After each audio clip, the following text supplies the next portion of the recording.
Donc, bonjour à tous et à toutes. Merci d'être présents en si grand nombre.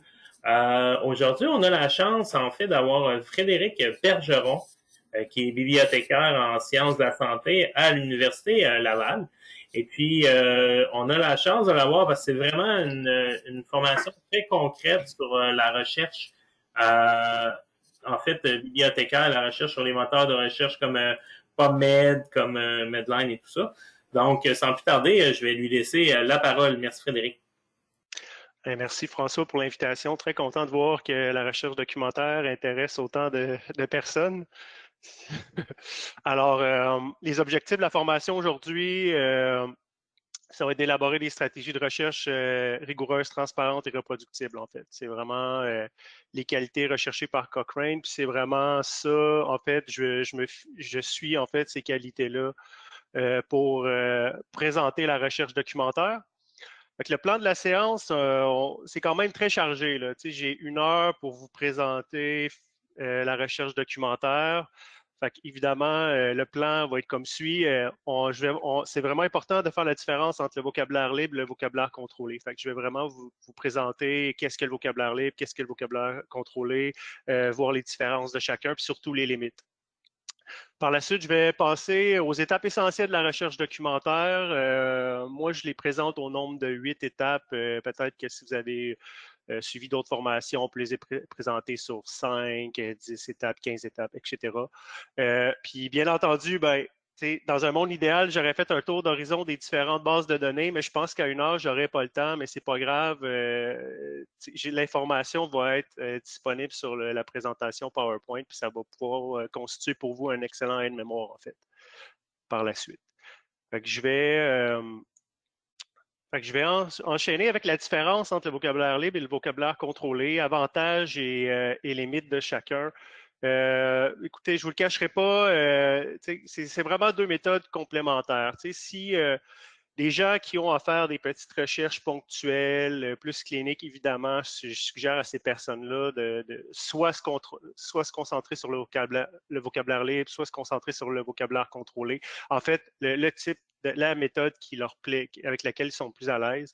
Mais bien entendu, si on fait une recherche dans l'optique de faire une synthèse, de faire une revue systématique, de tendre vers l'exhaustivité, je ne vous le cacherai pas, il faut combiner les 2 méthodes que je vais vous présenter dans les minutes qui suivent.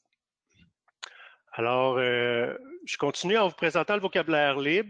Qu'est-ce qu'on entend par le vocabulaire libre? Ben, c'est vraiment le langage naturel. Les gens font des recherches sur le web, sur les moteurs de recherche sur le web, puis quand ils veulent chercher l'information scientifique, ben, ils transfèrent en fait leur habitude sur les moteurs de recherche. Fait que c'est vraiment les termes de l'auteur ou les termes, en fait, de la personne qui cherche ou les termes des auteurs qui écrivent les articles, en fait. Puis les 2 correspondent pour repérer des documents sur notre sujet d'intérêt. Le problème, ou je dirais, ou la limite, c'est que vraiment le choix du mot, l'orthographe du mot va avoir vraiment une incidence sur les résultats de recherche. Puis pour vous en convaincre, en fait, j'irai faire un petit tour dans PubMed. En fait, tout au long de la présentation, je vais me coller à PubMed pour présenter, en fait, pour montrer, si on veut, les exemples que je veux démontrer, en espérant que tout le monde connaisse ou a déjà consulté PubMed une fois dans leur vie. En fait, pour venir à mon point, c'est quand je disais que vraiment l'orthographe du mot, la façon qu'on l'écrit, le choix du mot a une incidence majeure sur les résultats de recherche. Je vais juste prendre l'exemple suivant. C'est-à-dire si quelqu'un qui écrit, par exemple, diabète dans PubMed, de cette façon-là, ben, il obtiendrait environ 1000 résultats. Sans le savoir, la personne a décidé de ne pas mettre de S, pas de S, façon consciente et inconsciente. Ben, si on cherche diabète avec un S en ajoutant un S, mais on n'obtient pas 1000 résultats, mais 500 000 résultats. Fait que la personne, sans le savoir, peut passer à côté de la documentation importante. Fait que vraiment, la recherche en vocabulaire libre, ce qu'il faut comprendre, l'utilisation du langage naturel, ses propres mots, on voit une boîte de recherche, on tape les termes qui nous passent par la tête, ben, vont avoir une incidence majeure sur les résultats de recherche. On est vraiment passé à un sujet qui est peu traité, en diabète sans S, à un sujet qui a un demi-million d'articles. Ça change complètement la perspective de notre recherche. Puis, une autre façon de présenter cet exemple, en fait, c'est en utilisant les médicaments.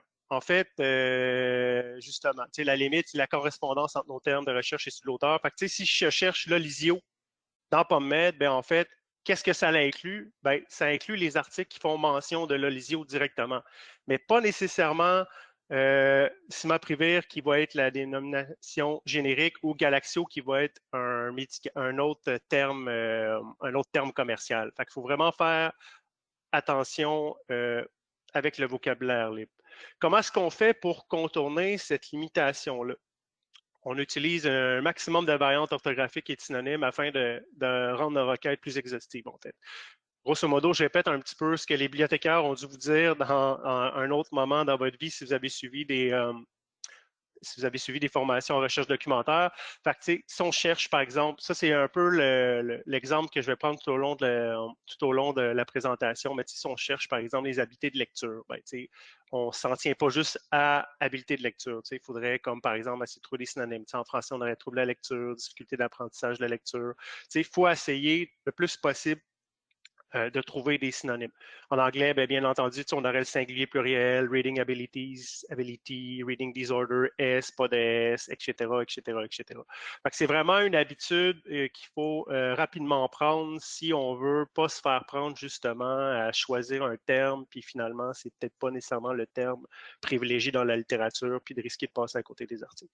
Ce qu'on peut faire aussi, c'est utiliser les symboles pour gagner du temps et de la précision. Présentement, j'en vous en montre deux. Bien entendu, il en existe plus de symboles. C'est vraiment les deux symboles universels, mais si on consulte un ou l'autre des moteurs de recherche, il peut avoir plus que ces deux symboles-là. Mais si on part de ces deux symboles-là, le premier, c'est vraiment la troncature, ce qu'on appelle dans notre jargon bibliothécaire, c'est vraiment la troncature, c'est l'étoile. Quand on met une étoile à la fin d'un terme, ça permet de repêcher l'ensemble des variantes orthographiques possibles.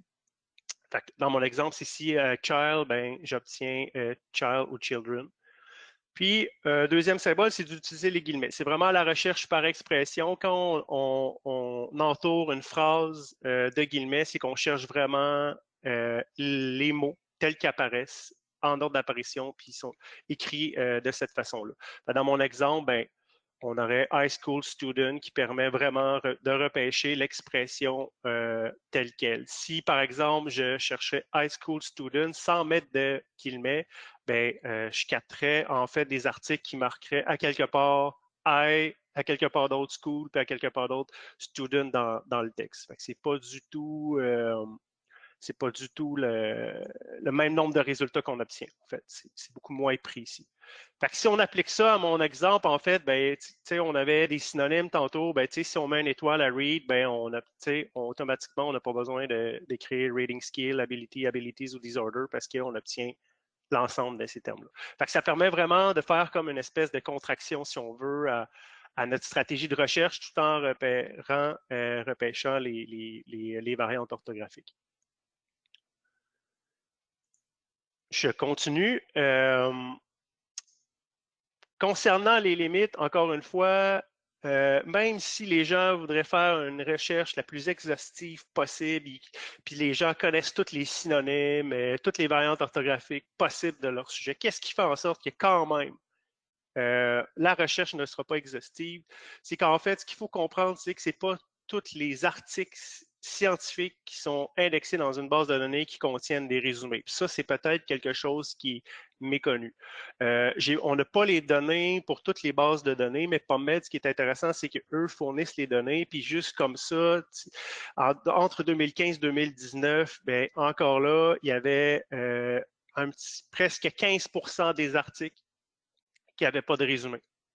Fait que c'est vraiment un article, un titre, puis quand on est chanceux, des mèches, puis des liens vers l'article. Fait que c'est quand même énorme. Puis au total, lorsqu'on regarde, en fait, ça monte même jusqu'à, il y a presque 40% des articles dans PubMed qui ne contiennent pas de résumé. Fait que sans dire que c'est 1 sur 2, c'est quand même beaucoup. Puis ce qui s'applique dans PubMed, bien évidemment, s'applique pour l'ensemble des bases de données bibliographiques.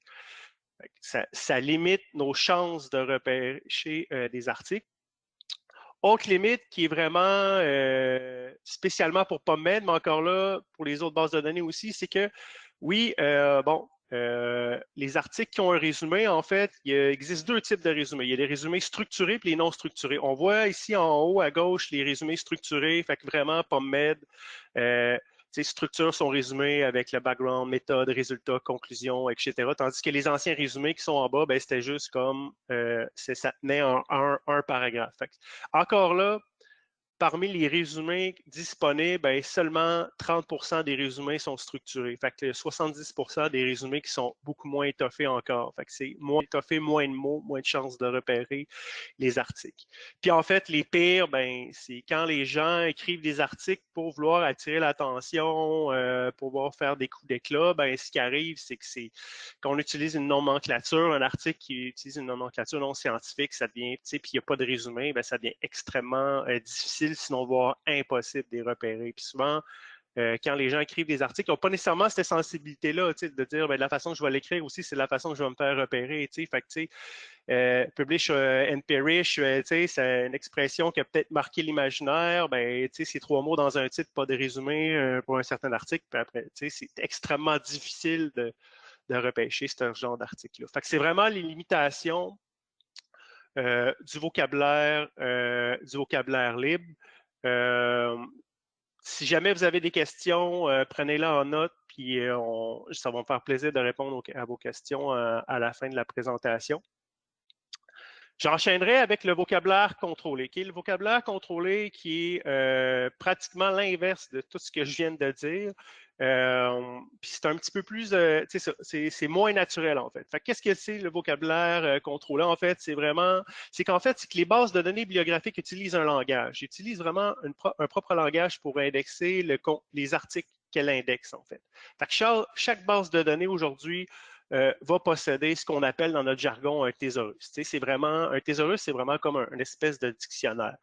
Fait qu'il y a vraiment qui a vraiment son propre langage. Par exemple, si je prends PubMed, ben, presque tout le monde a entendu parler des mèches. Si les gens qui consultent Embase, ben, ça va être le nom en fait du thésaurus, ça va être les M-trees. Si les personnes qui connaissent Sinal, ben, ça va être les descripteurs Sinal. Les personnes qui connaissent PsacInfo, ben, ça va être les index terms, etc., etc. Chaque base de données possède son propre langage. Qu'est-ce qui arrive, par exemple, c'est qu'avant, quand on veut utiliser le vocabulaire contrôlé, c'est qu'il y a une étape de plus. Plutôt que d'écrire nos termes directement dans la boîte de recherche, ben, il faut valider notre terme d'abord dans un thésaurus. Fait qu'il y a vraiment une étape de validation. On consulte le thésaurus, puis le thésaurus va nous dire si c'est le terme à utiliser pour repérer nos articles, en fait. Il y a comme une étape de plus qu'on va voir de toute façon dans quelques minutes. C'est quoi d'abord les avantages avec un thésaurus, en fait? Si je reprends mon exemple des médicaments, en fait, l'avantage, c'est que les articles vont être indexés uniformément, peu importe le vocabulaire utilisé. Fait que ce qui est intéressant, ben, on supprime l'ambiguïté de langage. Fait que tantôt, les synonymes, les variantes orthographiques, oubliez ça. Le vocabulaire contrôlé, c'est invariable. Il y a un seul terme, une seule façon de l'écrire. Dans mon exemple avec les médicaments, ben, si on se demande si Olysio, si Galaxio, si Sovriat que je dois utiliser comme terme, ben, si je consulte PubMed va me dire ben, utilise le terme Simoprevir, puis sous toute réserve, vraiment entre guillemets, ben, peu importe si l'auteur a utilisé l'expression Olysio, Sovriat ou Galaxio, ben, tu vas repêcher l'article. Sous toute réserve, je répète, c'est théorique, puis on va voir pourquoi. Bien, en fait, ça a un avantage. Comme je disais, ben, pas besoin de trouver des synonymes. Par contre, l'inconvénient, c'est que le choix du terme jusqu'à la manière de l'écrire est imposé aux chercheurs. Puis ça peut être fatigant. Parce que les chercheurs connaissent leur sujet. Vous êtes des spécialistes de contenu, puis ça ne veut pas dire que le terme qui est proposé, sinon, si je puis dire, imposé par PubMed ou une base de données, vous plaît, en fait. C'est ça qui arrive. Puis je vais prendre parfois, ça peut être il peut tout simplement avoir une absence du terme de vocabulaire contrôlé ou des fois, ben, ça peut être trop générique. T'sais. Puis je vais reprendre l'exemple des bouteilles d'eau. Je prends tout le temps cet exemple-là, c'est-à-dire que quand on cherche les bouteilles d'eau dans PubMed, on consulte la thésaurus, ben, bouteille d'eau n'existe pas. Fait ce que PubMed va dire de chercher, ben, c'est l'eau. Ben, imaginez le problème que ça a, parce qu'en fait, il faut que je cherche tout le sujet qui touche l'eau. Moi, je veux juste les eaux embouteillées. Fait que c'est beaucoup plus large, mais j'ai pas le choix de faire avec parce que PubMed me l'impose. En fait, c'est le terme qui se rapproche le plus de ce que je veux. Fait que vous voyez, ça peut comme rapidement devenir problématique dans certains cas. Puis dans le cas des bouteilles d'eau, ben, on a un dilemme. Soit qu'on utilise l'eau, ça a des avantages parce que ça me permet d'être plus exhaustif, mais aussi de créer trop de bruit. Est-ce que je l'utilise, est-ce que je l'abandonne? Bien, ça va vraiment dépendre de tout le reste, en fait, de plusieurs autres décisions qui échappent à ça, c'est-à-dire, est-ce que le sujet il est sensible, est-ce que dans son ensemble, y a-t-il beaucoup de publications, etc. Fait que c'est des choix que vous aurez à faire c'est des choix que vous avez à faire, en fait, lorsque vous construisez une stratégie de recherche. Alors, je continue. Je serais rendu en fait à vous présenter le vocabulaire contrôlé. Fait que moi, j'irai directement dans PubMed encore une fois. Je ne sais pas si je peux quitter. Oui, mon PowerPoint ici. Fait que je vais retourner dans PubMed. Pour les gens qui connaissent PubMed un petit peu moins, qui sont un petit peu moins familiarisés avec la nouvelle interface, bien, présentement, pour accéder au thésaurus, au mesh, c'est à partir de la page d'accueil, ça va être en bas ici à droite, qui est Mesh Database. Bien entendu, l'interface de PubMed est appelée à évoluer, c'est pas encore terminé, fait que ça se peut qu'il y ait d'autres façons de pouvoir accéder au thésaurus, mais présentement, c'est celui-là qu'on connaît. Fait qu'en fait, là, je vais consulter le thésaurus. PubMed va me donner des résultats, ça ne sera pas le nombre de résultats d'articles qui sont collés à mon terme, c'est vraiment le nombre, en fait, c'est combien est-ce qu'il existe de termes dans le thésaurus, le terme que je cherche. Fait qu'en fait, autrement dit, dyslexie, ben, combien est-ce qu'il existe de termes dans le thésaurus dyslexie? Bien, il en existe 3. Il ne donne pas le nombre de résultats de recherche. Fait que première étape, on essaie d'identifier celui qui se rapproche le plus de ce qu'on veut. Fait que rapidement, comme ça, moi, dyslexie, ben, ça serait le premier choix. Là, j'ai eu 3 choix. C'est certain que si vous faites le test, tapez obésité, bien, vous allez avoir des pages à tourner, des pages et des pages, etc. Fait que le nombre de choix dépend vraiment du terme. Fait qu'il y a une foule d'informations ici qui peuvent vraiment vous être utiles. Puis c'est un petit peu là-dessus que j'aimerais mettre l'emphase en fait actuellement. C'est premièrement, on a un terme, fait que le terme il est présenté comme ça, c'est vraiment de la façon de l'écrire, il n'y a pas d'autre façon, il n'y a pas de S, c'est comme ça. Première chose à tenir en compte, c'est vraiment, ça paraît simple, mais c'est vraiment de lire la définition, parce qu'il faut vraiment que on peut penser que le terme, c'est vraiment le bon, mais en lisant la définition, parfois, ça peut dire autre chose. Je vais donner comme exemple que je donne tout le temps, la rétention. Des fois, les gens qui cherchaient rétention de main-d'œuvre, ben, ils cherchaient le mot rétention dans le thésaurus, puis bon, ben parfait, il tombe sur rétention, il pense que c'est ça, mais en réalité, c'est pas le mot rétention dans PubMed, c'est pas rétention de main-d'œuvre, c'est rétention qui est un concept de psychologie qui n'a pas du tout rapport. Fait qu'il faut vraiment faire attention. Si la définition n'est pas certain, ben, on a les termes ici. Ça, c'est vraiment ce que ça veut dire. C'est vraiment, ça permet de préciser un petit peu de préciser en fait ce qu'on cherche. Fait que des fois, celui-là, le choix du terme peut-être peut nous embêter, mais c'est plus ce qu'on cherche ici qui correspond à ce qu'on veut. Fait qu'on se dit que ben, c'est dyslexie qui va chercher un des termes en bas, si on veut. Fait que ça, c'est une chose. Fait que, écoute, on pourrait tout simplement dire, ben, c'est dyslexie telle quelle, c'est lui que je vais employer. Je clique sur le bouton ici, je l'envoie dans ma boîte de recherche, puis je cherche avec le mesh. Regarde, il me donne même la bonne. Il me donne même la bonne syntaxe. Fait que je cherche le mesh dyslexie. Je peux même le prendre puis le chercher dans PubMed, puis j'obtiens 8000 résultats, 8600 résultats. Pourquoi est-ce que j'obtiens 8600 résultats? Bien, en fait, parce que on s'attend à ce que sous le champ des mèches, fait que pas parce que j'ai capté cet article-là, pas parce que le terme dyslexie était dans le titre, pas parce que le terme dyslexie était dans le résumé. Ils peuvent apparaître là, mais c'est pas la raison pour laquelle j'ai capté cet article-là, c'est vraiment parce qu'il se situait en dessous du champ des mèches, puis à quelque part ici, qu'on voit ici, 2 fois sous 2 différentes formes. Fait que ça, c'est le mesh vraiment de base, en fait. Ce qu'on peut venir faire aussi, c'est ici, on a ce qu'on appelle les sous-descripteurs. C'est qu'on peut venir préciser notre mesh. Ça se peut que parfois, dans certains moments, vous intéressez seulement à un aspect en particulier. Je vais en cliquer un au hasard, par exemple. Bon, ça intéresserait aux complications. Fait que je pourrais venir cliquer complications. Je peux venir en cliquer autant que je veux. Si la question passe par la tête, je pourrais en cliquer 15, 20. Je vais en cliquer un. Je vais envoyer ça dans la boîte de recherche ici, puis on voit PubMed fait la syntaxe pour vous. Dyslexie, barre oblique, complication, mèche. Fait que je viens chercher avec cette mèche-là. Puis vous voyez, tantôt, j'avais 8000 résultats pour dyslexie de façon générale. Là, j'obtiens 611 résultats parce que je cherche vraiment un aspect en particulier. Fait que ça peut être intéressant dans certains cas. Je continue.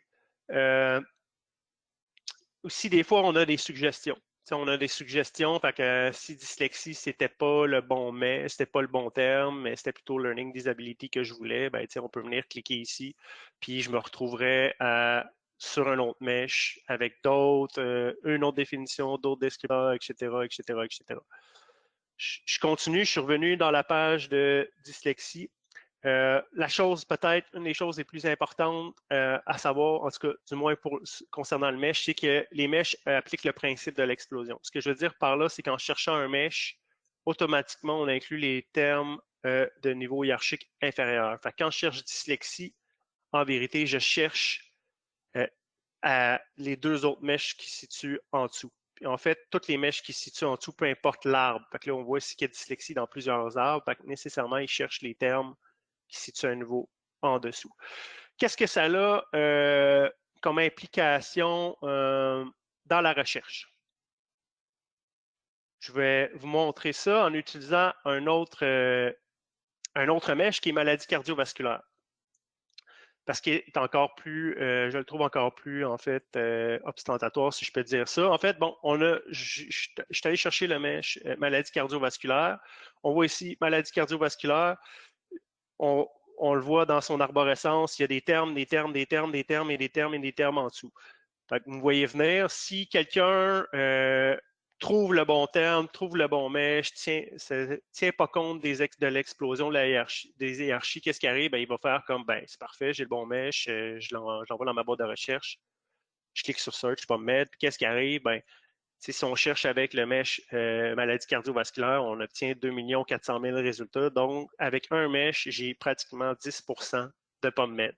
Fait que, ce qui est important à se poser comme question au-delà du mesh, au-delà de la définition, ben, c'est de se demander, est-ce que les termes de niveau hiérarchique inférieur sont pertinents ou pas pour ma recherche?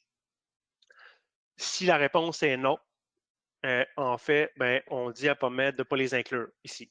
Puis là, vous allez voir, la syntaxe va changer. On a ici mesh no explose. Fait que je recherche avec le mesh. Puis j'obtiens beaucoup moins de résultats. On est rendu à 150 000. Fait que c'est vraiment important que vous regardez l'explosion des termes.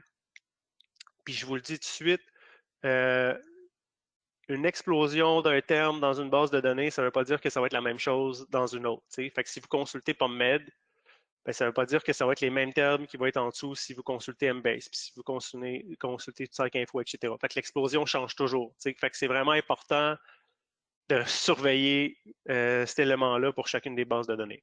Je termine. Je vais revenir avec ma dyslexie ici.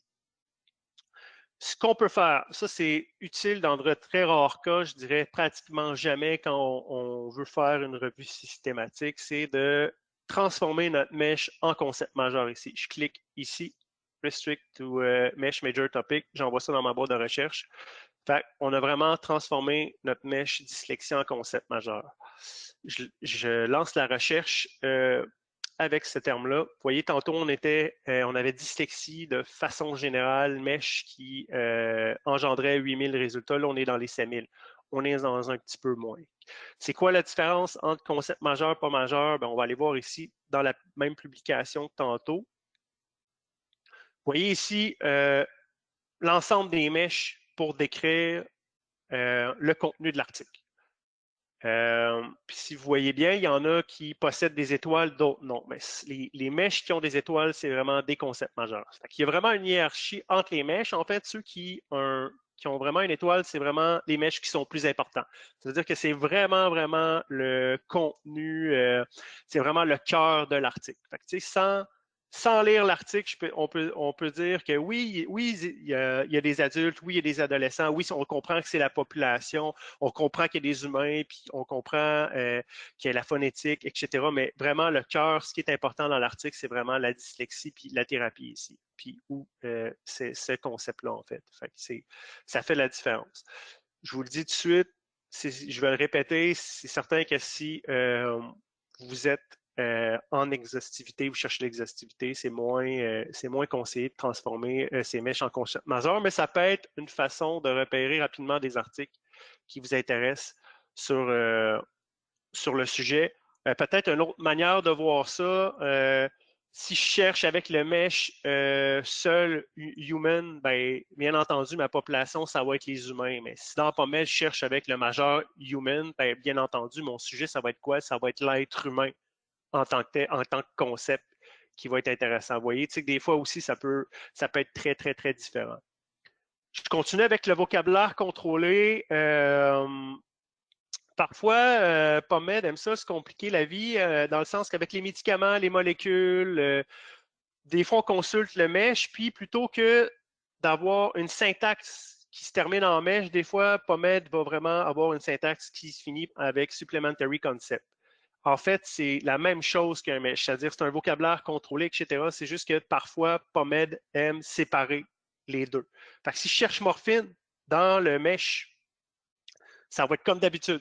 Il va se terminer avec morphine mesh term, mais si je cherche parécoxib, par exemple, peut-être des gens qui sont plus visuels comme moi, là, si je m'en vais dans le mesh, là, juste pour être certain d'être compris, je vais ici, puis je cherche parécoxib, par exemple. Ben, vous voyez ici, c'est plus mesh, c'est supplementary concept. Mais c'est la même chose. En fait, ça reste du vocabulaire contrôlé. Fait qu'il ne faut juste pas se surprendre, se poser la question. En fait, PubMed et je dirais aime compliquer parfois les choses pour rien. Je continue avec le vocabulaire contrôlé, aussi extraordinaire puisse-t-il être. En fait, il y a aussi des limitations, puis il y a aussi des grosses limitations. Je commence avec la première limite. En fait, quand on consulte PubMed, c'est pas tous les articles qui vont avoir un mesh. La grosse partie de PubMed va avoir des mèches. La grosse partie, c'est-à-dire Medline, vraiment l'index de Medline qui est le cœur de PubMed va avoir des mèches, bien entendu. Mais les articles là, qui viennent d'être déposés, là, il y a des articles qui se déposent à chaque jour dans PubMed, ben, c'est qu'il y a un délai avant que ces articles-là se voient attribuer des mèches. Fait que ceux-là, ils n'auront pas de mèches. Les out of scoop, ça, c'est vraiment les grosses revues scientifiques, Science, Nature, qui peuvent être super intéressants, en fait, sauf que vu que comment je peux dire ça, vu que leur couverture n'est pas seulement biomédicale, mais plutôt science de façon générale, bien, eux autres aussi, il y a des articles qui ne se verront pas attribuer des mèches, puis le vieux Medline aussi, etc. Fait que c'est juste pour vous montrer que ce n'est pas tous les articles qui contiennent des mèches, malheureusement. Puis aussi, il y a des gens qui se sont amusés à vouloir quantifier le délai d'attribution des mèches. Il y a un article qui est paru en 2014. Ils ont pris 3 journaux importants en pharmacie, puis ils se sont posé la question combien de temps ça prend avant l'attribution des mèches. On voit le temps médian pour chacun des journaux aussi. Fait qu'il y avait une centaine de journées. Ça pouvait prendre une certaine de journées en temps médian. Le minimum pour les 3 revues, ce qu'avaient vu les auteurs, c'était 23 jours, puis ça pouvait même aller jusqu'à 654 jours. Fait que des fois, un article peut prendre des années avant de se voir attribuer des mèches. Puis même quand il avait publié l'article, il y avait toujours une trentaine, près d'une trentaine d'articles qui n'avaient toujours pas de mèches d'attribuer. Fait que faut vraiment faire attention pour ça. Autre limitation aussi vraiment importante, c'est que PubMed fait peu de rétrospection à l'arrivée des nouveaux mèches, pas dire pas. C'est qu'en fait, ils disent ouvertement leur politique éditoriale concernant la rétrospection. En fait, c'est la politique n'a pas de politique. C'est-à-dire qu'ils font un peu, je dirais, au gré du vent ou etc. Qu'est-ce que ça peut avoir comme effet sur votre recherche? Je vais essayer de trouver un terme mèche de l'année, si je ne me trompe pas. Moi, ça fait quelques années que je cherche avec les visions partagées, tout ça. Je pense que c'est un sujet qui est quand même, qui est quand même populaire, qui a été populaire pendant des années.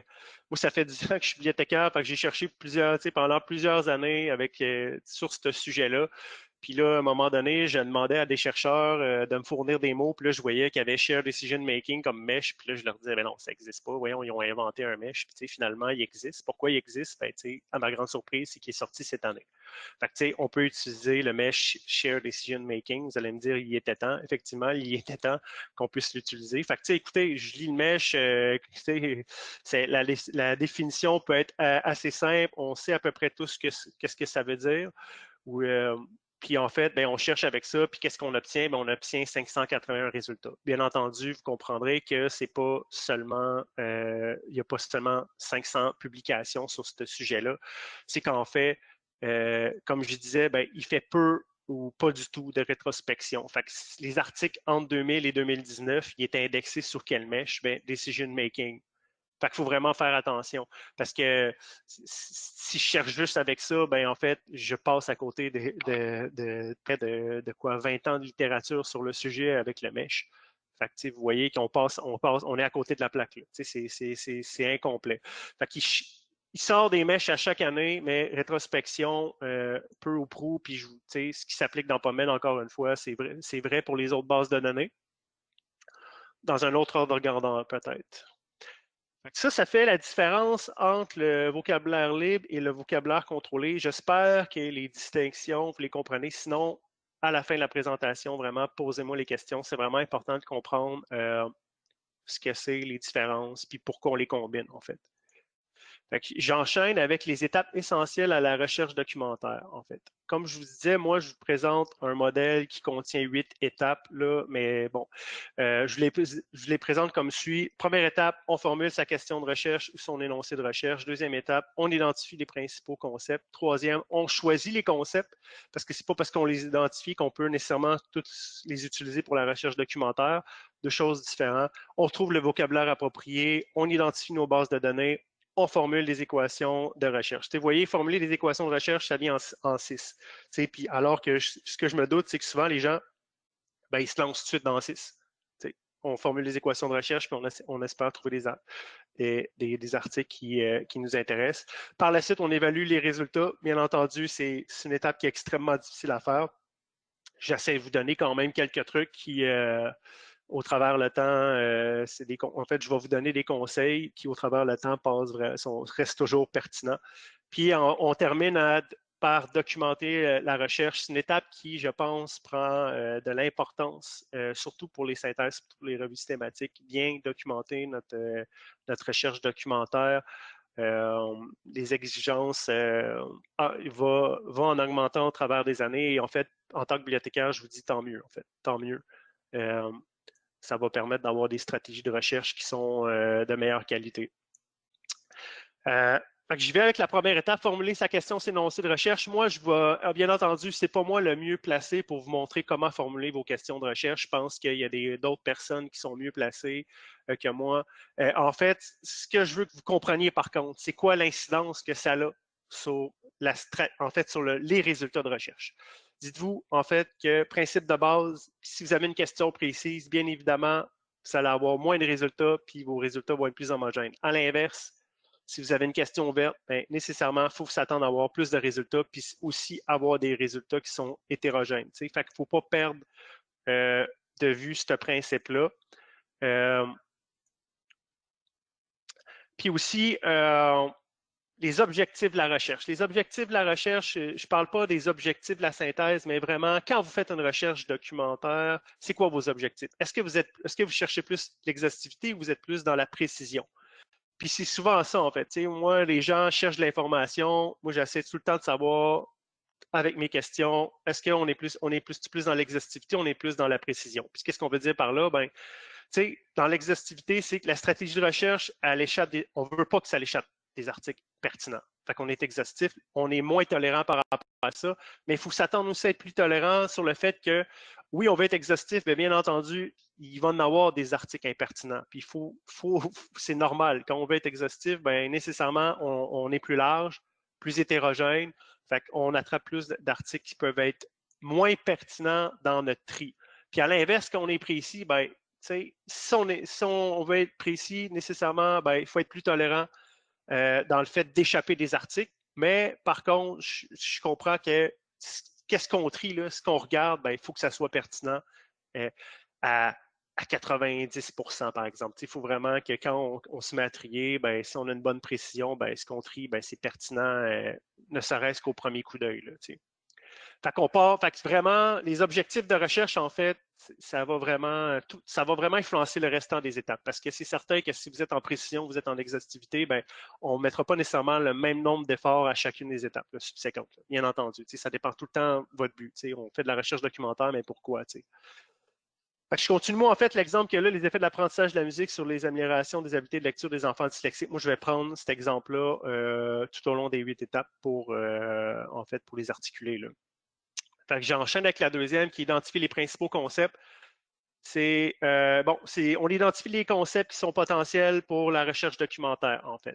Qu'est-ce qu'on fait? C'est qu'en fait, on peut. Là, je marque ici à partir de l'énoncé de recherche, mais bien évidemment, si on fait une revue systématique, c'est pas juste à partir de l'énoncé, c'est à partir des objectifs, tout ça. On essaie d'identifier les concepts. Je vous le dis tout de suite, chercher des le, la, les, du. Ça, c'est des mots vides, en fait. Ça, on ne cherche pas ça dans une base de données. De toute façon, les moteurs de recherche les ignorent quand on les cherche. Puis en fait, les thèmes relationnels aussi, ça c'est peut-être plus fréquent.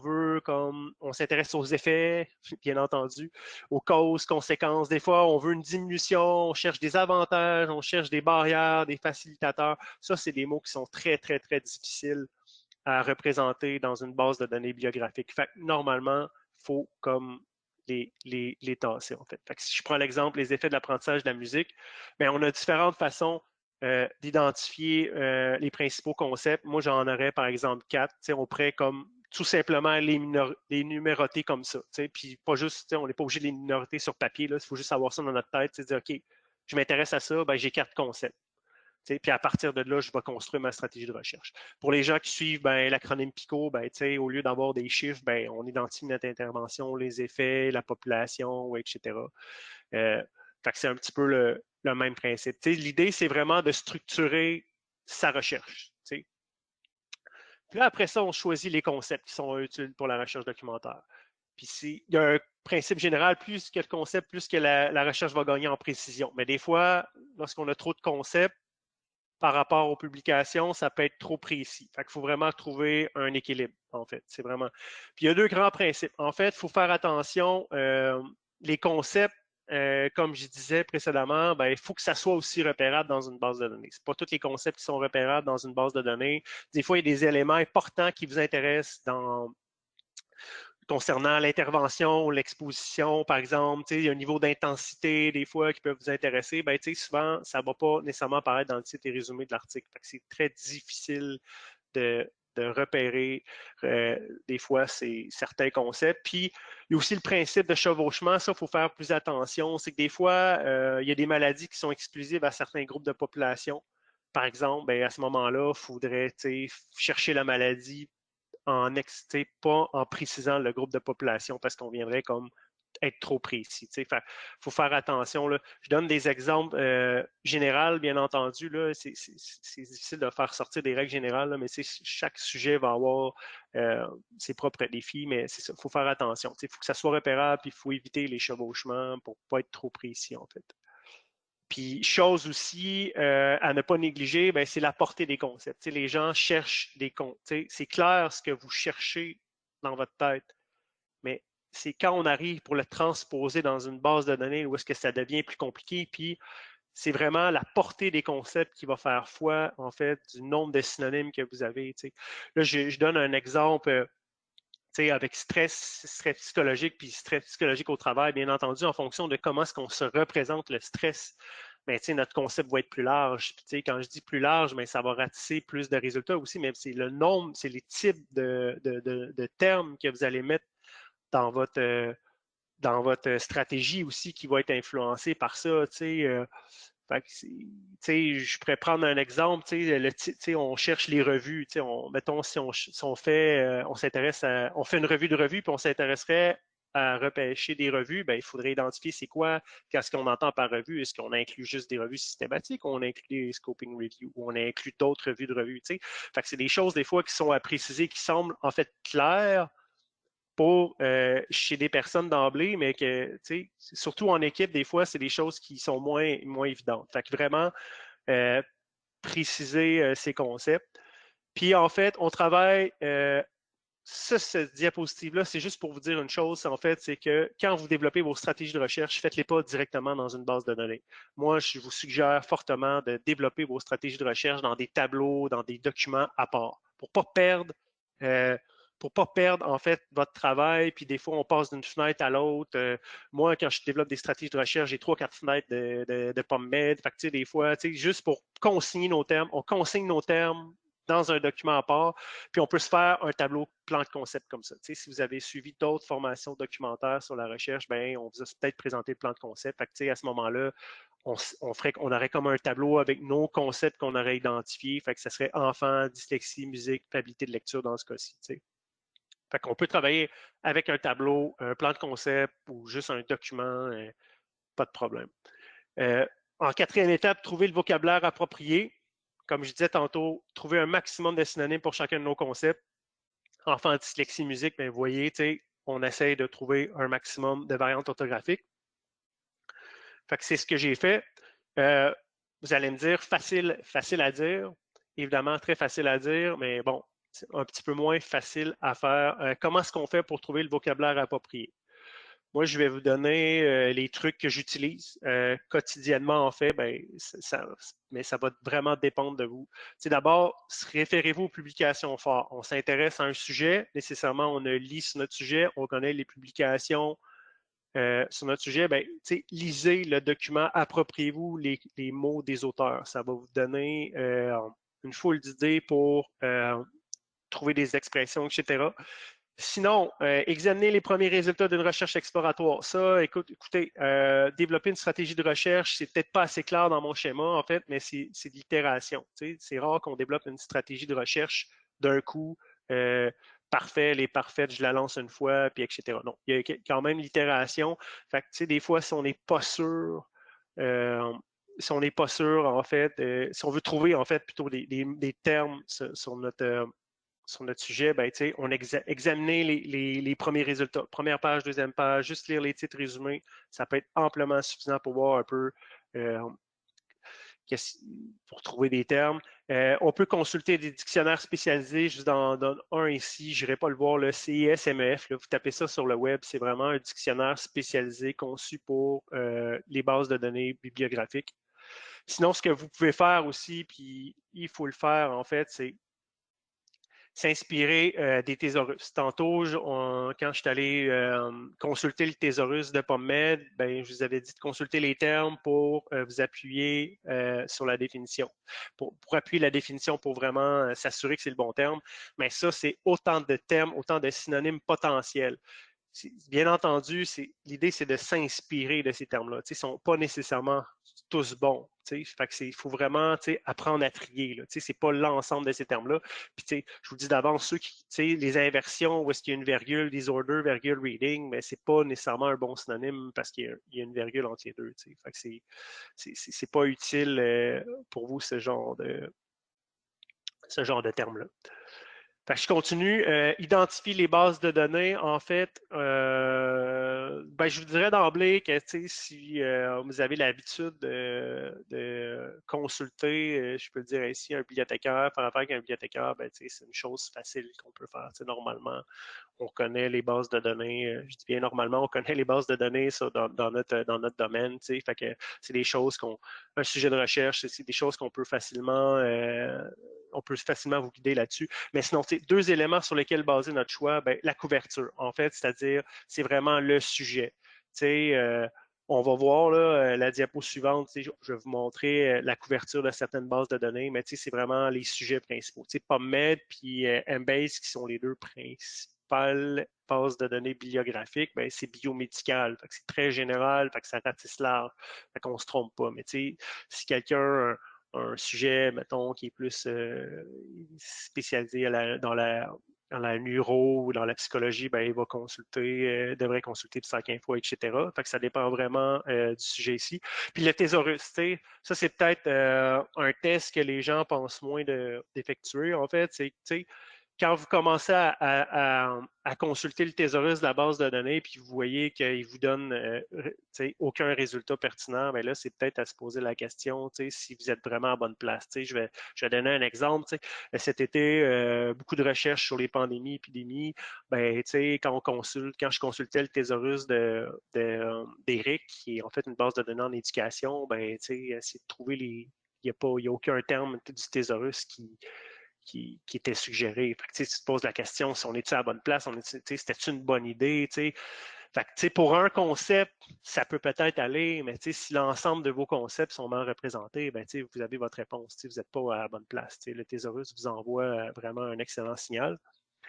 Fait que les bases de données spécialisées, écoute, moi je vous dirais que pour la plupart des sujets, du moins en sciences de la santé, là, ça fait pas mal le tour. On n'a pas Med ou Medline, en fait, qui est biomédical, Embase, que les gens connaissent. Biomédical, c'est sûr qu'il y a une spécialisation aussi pharmacologie. Si vous faites bien entendu, si votre sujet est vraiment plus axé sur les médicaments, la pharmacie, c'est un incontournable. Cochrane pour les revues systématiques, bien entendu, ou les études cliniques. Puis par la suite, là, on tombe dans un autre registre. Web of Science, qui est une base de données multidisciplinaire. Elle, là, c'est vraiment la grosse base de données. Pour vous donner un ordre de grandeur, on parle de PubMed, qui est comme incontournable, c'est 30 millions d'articles. Web of Science, c'est environ 70 millions. Fait que c'est plus du double. C'est gigantesque, c'est multidisciplinaire, mais bon, pour plusieurs sujets, ça peut être pertinent. Surtout aussi pour les gens qui ont des aspects plus sciences sociales dans un sujet de santé, ça devient incontournable. Bien entendu, aussi SINAL pour soins infirmiers, réadaptation. PsycInfo, comme je disais tantôt, avec Neuro, etc. Ça fait pas mal le tour. On aurait pu rajouter ici Scopus, qui est multidisciplinaire aussi, qui est vraiment l'équivalent de Web of Science aussi. C'est juste que on n'est pas abonné à Scopus à l'Université Laval. Je n'ai pas voulu mélanger les gens qui sont à l'Université Laval, mais vous voyez, il y a des gens qui peuvent avoir accès à Scopus. On aurait pu la rajouter. Puis, évidemment, une bibliothèque peut être abonnée à quoi, 400-500 bases de données différentes, mais grosso modo, ça résume les essentiels en santé. Puis, on débute notre recherche documentaire. Moi, ce que je vous suggère fortement, c'est développer votre stratégie de recherche dans une base de données. Assurez-vous qu'elle soit vraiment béton. Faites un choix, développez-la, puis par la suite, faites votre traduction. Mais on commence par où? Moi, je vous le dis, dans la plupart des cas, sinon dans la totalité des cas, on commence par PubMed. L'avantage de commencer par PubMed ou Medline, parce que là, je vais vous montrer l'avantage et les inconvénients de chacune, mais en commençant par PubMed ou Medline, c'est qu'en fait, les mots que vous allez trouver dans le thésaurus vont être mieux compris par les autres bases de données. En fait, quand vous allez arriver pour traduire vos termes du thésaurus dans les autres bases, en commençant par PubMed, ça vous donne un avantage. En fait, PubMed ou Medline, c'est quoi l'avantage d'un ou l'autre? C'est certains Medline, on a le masque qui est un symbole de plus. Plutôt qu'avoir une étoile, une série de termes, on aurait un terme ici. L'opérateur d'adjacence, c'est vraiment un avantage indéniable, en fait, qui peut être intéressant. Puis sinon, c'est certain que si on veut s'inspirer des stratégies de recherche, de publier dans Cochrane, souvent ce qu'ils utilisent comme interface, c'est Ovid. Mais PubMed, par contre, les avantages, c'est vraiment les derniers articles les derniers articles, les articles les plus récents, apparaissent encore dans PubMed davantage que dans Medline. Ils finissent par tomber dans Medline, mais il faut savoir quand même qu'il y a un petit avantage de encore fait affaire avec PubMed. Fait que je vous dis une ou l'autre, vous connaissez les avantages, développer une stratégie béton par la suite, traduction. On formule des équations de recherche. Fait que comme je disais au départ, combinaison du vocabulaire libre et du vocabulaire contrôlé. Fait que pour le vocabulaire contrôlé, ça consiste à quoi? À valider le terme dans notre thésaurus. Fait qu'on valide notre terme dans le thésaurus. Puis c'est pas suffisant, hein, parce que des fois, il y a des gens qui valident, j'ai vu ça quelquefois, il y a des gens qui valident un terme dans le thésaurus, mais il faut vraiment l'accompagner du champ bibliographique approprié aussi. Il faut vraiment dire à la base de données, ben oui, j'ai validé mon terme, mais il faut que je le cherche aussi dans le bon champ bibliographique. Vocabulaire libre, on accompagne toujours nos termes du champ bibliographique approprié. Je vous le dis aussi, quand vous cherchez des termes dans une base de données, jamais, jamais, jamais chercher un terme seul. Toujours l'accompagner du champ bibliographique approprié. Pour le vocabulaire libre, ce qui peut être intéressant, c'est de chercher dans le titre et résumé des articles. Donc, dans PubMed, ça se formule ainsi, TIAB, ou OT, qui est les other terms. Ça, c'est quoi les other terms? C'est les termes des auteurs. Quand vous publiez des articles scientifiques, les éditeurs vont vous demander quelques mots-clés pour décrire le contenu de votre article. Mais les bases de données, les index, PubMed les index depuis 2013, Embase aussi à peu près depuis ce temps-là. Fait que ça peut être intéressant aussi. Ça reste du vocabulaire contrôlé, mais c'est une cible de plus. Puis ajouter les symboles, bien entendu, puis je le répète, ajouter des symboles, c'est juste pour le vocabulaire libre. Pas de symboles dans le vocabulaire contrôlé. Vocabulaire contrôlé invariable, mais des symboles pour le vocabulaire libre. Puis, on fait la liaison avec nos différents concepts, bien entendu, en utilisant les opérateurs booléens de base, qui est le et, and, ou le or ou le sauf. Fait qu'on utilise le and, ben, c'est vraiment entre nos concepts pour vraiment s'assurer qu'on repêche nos deux concepts. Dans l'exemple-ci, personnel de la santé et télémédecine, ben, on vient capter seulement les articles qui contiennent les deux concepts. Bien entendu, si on a des synonymes, ben, on met des or ou des ou entre chacun de nos synonymes. Puis, quelquefois, je dirais, dans de très rares occasions, on peut utiliser le not ou le sauf. C'est vraiment exceptionnel, mais parfois, ça peut être utile. Il faut juste faire attention, par exemple, parce que dans l'exemple-ci, si on utilise les adultes, mais on fait adulte, not, personnes âgées, ben, on va exclure les articles qui contiennent les deux groupes d'âge aussi. Il faut faire attention. Fait qu'on arrive avec une stratégie de recherche finale. La stratégie de recherche finale ressemblerait à ça pour mon sujet, c'est-à-dire que je cherche mon vocabulaire libre. Encore là, child avec une étoile dans le vocabulaire libre, puis je recherche aussi child, mais dans mon vocabulaire contrôlé après l'avoir validé. Puis c'est la même chose ici aussi. Puis, bien entendu, on peut avoir aussi plus qu'un vocabulaire contrôlé comme synonyme. Fait que dans mon exemple ici, mon troisième concept, musique, l'intervention, ben, j'ai musique, mais j'ai aussi musique-thérapie qui peut être intéressant. Fait que ça, c'est certain que ça va vous arriver aussi. Puis, habilité de lecture, même principe. Je continue. Idéalement, opérationnaliser ces recherches dans ce qu'on appelle l'historique de recherche. Mais l'historique de recherche ne porte pas toujours son nom. Fait que je vais en fait aller dans PubMed. Dans PubMed, l'historique de recherche, ça ressemblerait plutôt à la recherche avancée. Fait que, en fait, je vais aller dans PubMed. Où je vais-tu ouvrir un autre PubMed ici? J'ai-tu accès à une autre fenêtre? OK, j'ai un PubMed ici. Je vais aller dans la recherche avancée ici. Fait que là, ça me permet vraiment d'opérationnaliser. Bon, on voit ici tout l'historique de ce que j'ai fait. On va l'effacer. On repart à zéro. J'ai vraiment fait un copier-coller de mon premier concept ici. Je l'envoie dans l'historique. Puis, en découpant notre recherche comme ça, ce qui est intéressant, c'est qu'on peut voir, en fait, premièrement, identifier les erreurs beaucoup plus facilement. Fait que ça permet, en la découpant comme ça ici, concept par concept, plutôt que l'envoyer d'un seul bloc, ça permet d'identifier les erreurs. Ça permet aussi de voir les blocs qui tirent notre recherche vers le haut, vers le bas. Parce que, tu sais, on regarderait juste le premier bloc, on se dirait, hé, tabarouette, là, c'est comme très élevé comme résultat, mais on le voit tout de suite avec la dyslexie, que, tu sais, on voit 9000, c'est bas, tu sais. Fait qu'on voit déjà que ça plombe les résultats vers le bas. Fait que je continue. Premier, deuxième, troisième concept. Puis après ça, ben, on les recoupe comme ça ici, ensemble, parce qu'on veut absolument les trois. Tu sais, puis regarde, déjà là, j'avais juste trois concepts. Avec trois concepts, j'obtiens 55 résultats. Tu sais, fait à la limite, je pourrais comme laisser faire un de mes concepts ou du moins abandonner le dernier parce que de toute façon, à 55 résultats, le tri serait moindre en fait. Fait que, avant-dernière étape qui serait l'évaluation des résultats. Okay? Je ne cacherai pas, c'est extrêmement difficile à faire parce que, pourquoi? Parce qu'on ne connaît pas le nombre d'articles qui ont été publiés sur notre sujet à la base. Fait que c'est dur de dire, hey, j'ai obtenu 4000 résultats, c'est-tu trop? C'est pas trop? C'est comme, il n'y a pas de chiffre magique, il n'y a jamais de mauvaise réponse, ou de bonne réponse. Mais par contre, qu'est-ce qu'on peut faire pour ajuster la stratégie?